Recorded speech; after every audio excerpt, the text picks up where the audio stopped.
Panwaslu dan KPU Kota Palembang melepas alat peraga kampanye, seperti baliho gambar kandidat calon Gubernur Sumatera Selatan dan calon Wali Kota Palembang.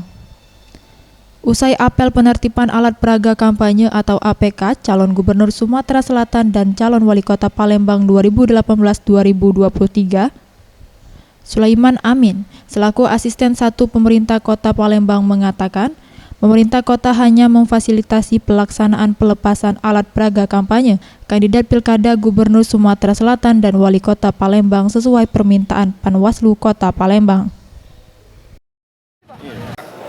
Hanya memfasilitasi, membantu, tetapi yang melaksanakan adalah Panwas Kota dan Bawaslu Provinsi Sumatera Selatan. Karena kita tahu termasuk juga KPU. Karena terhitung sejak tanggal 15 tadi berdasarkan PKPU tidak ada lagi yang namanya atribut atau alat peraga kampanye yang secara resmi belum diizinkan oleh Panwas PKPU atau dari KPU. Jadi malam ini dilakukan penertiban.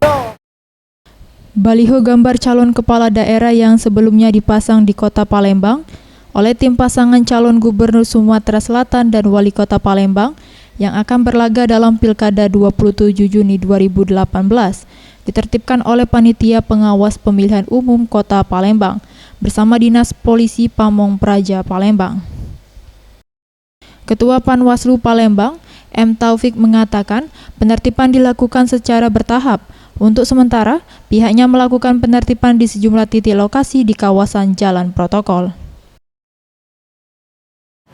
Jadi pada saat penetapan pasangan calon kemarin ya, itu secara lisan dan secara tertulis sudah kita sampaikan langsung kepada pasangan calon beserta tim ya, untuk diturunkan semua alat peraga kampanye atau alat sosialisasi yang ada di Kota Palembang diturunkan secara sukarela. Itu yang kita utamakan adalah billboard yang besar-besar yang ada di jalan-jalan protokol. Jadi malam ini semuanya akan kita tertibkan ya mulai malam ini. Kalau masih menyisakan itu akan kita selesaikan di besok hari gitu kan. Ramayanti, Sriwijaya TV.